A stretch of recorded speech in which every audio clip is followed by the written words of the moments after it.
Xin chào quý vị. Chào mừng quay trở lại kênh Trí tuệ Phật học. Đây là series Con đường giải thoát bát chánh đạo. Tập 1.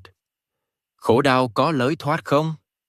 Khổ đau là một thực tại mà không ai trong chúng ta có thể tránh né. Dù ở bất kỳ hoàn cảnh nào, con người vẫn phải đối diện với sinh, già, bệnh, chết, với mất mát, bất toại nguyện và bất an nội tâm. Phật giáo không phủ nhận điều đó, cũng không tìm cách che phủ nó bằng niềm tin hay hy vọng mơ hồ. Ngược lại, Đức Phật bắt đầu con đường của mình bằng việc nhìn thẳng vào khổ đau, để từ đó tìm ra một lối thoát chân thật và bền vững. Trong giáo lý Phật giáo, con đường ấy được gọi là bát chánh đạo. Đây không phải là một học thuyết trừu tượng, cũng không phải là một hệ thống đạo đức đơn thuần.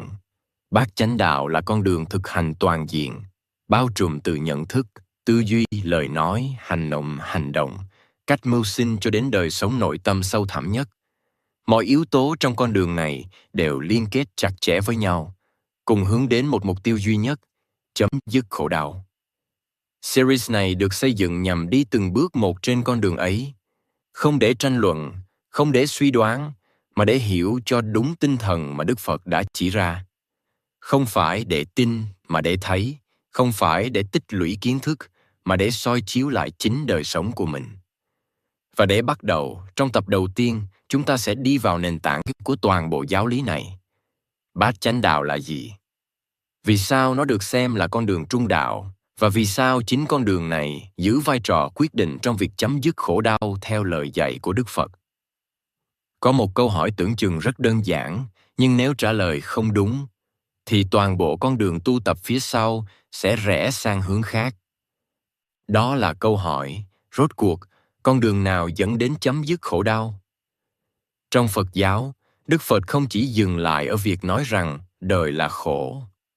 Ngài cũng không dừng lại ở việc phân tích vì sao con người khổ.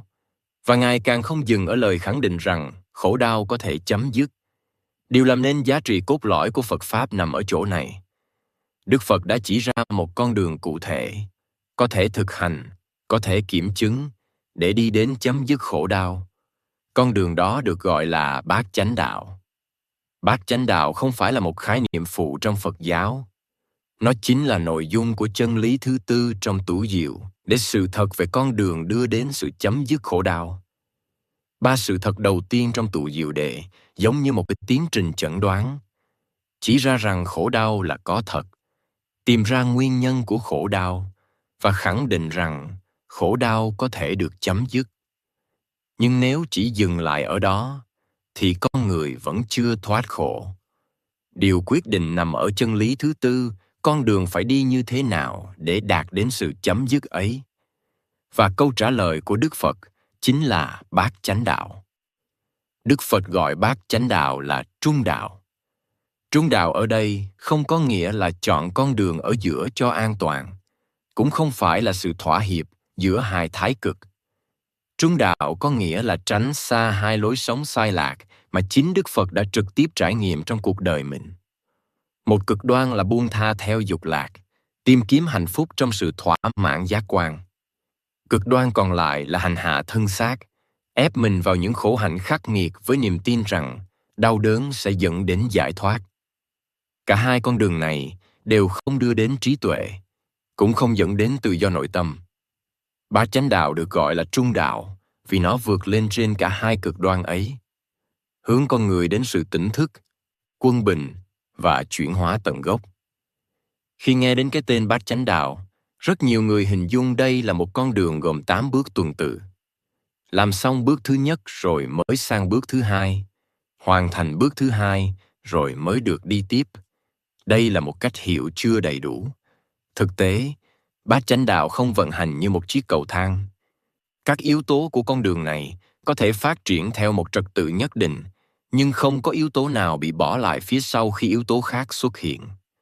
Khi một yếu tố được nuôi dưỡng, nó đồng thời hấp thu và củng cố những yếu tố trước đó. Có thể hình dung bát chánh đạo giống như một sợi cáp được bền từ 8 sợi nhỏ.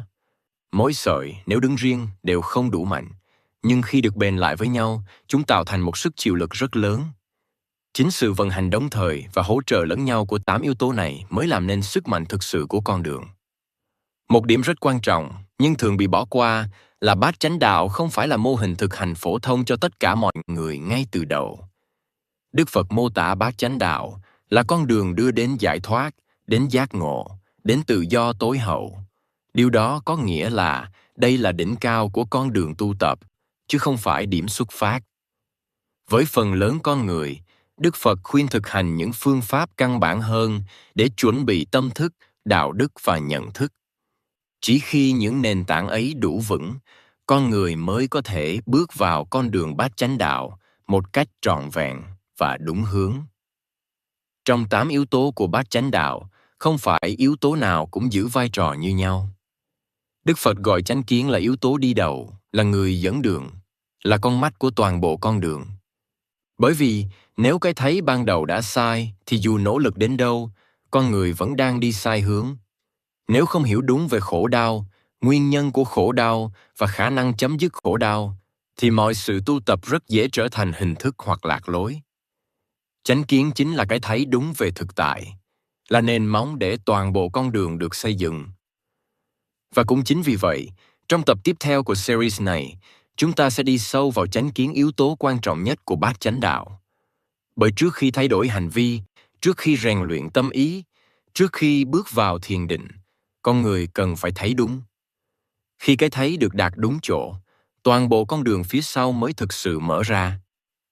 Xin cảm ơn quý vị đã đồng hành cùng kênh Trí Tuệ Phật Học. Xin chúc quý vị luôn mạnh khỏe, an nhiên giữa đời thường. Hãy nhấn like và subscribe kênh để không bỏ lỡ những nội dung hữu ích tiếp theo nhé.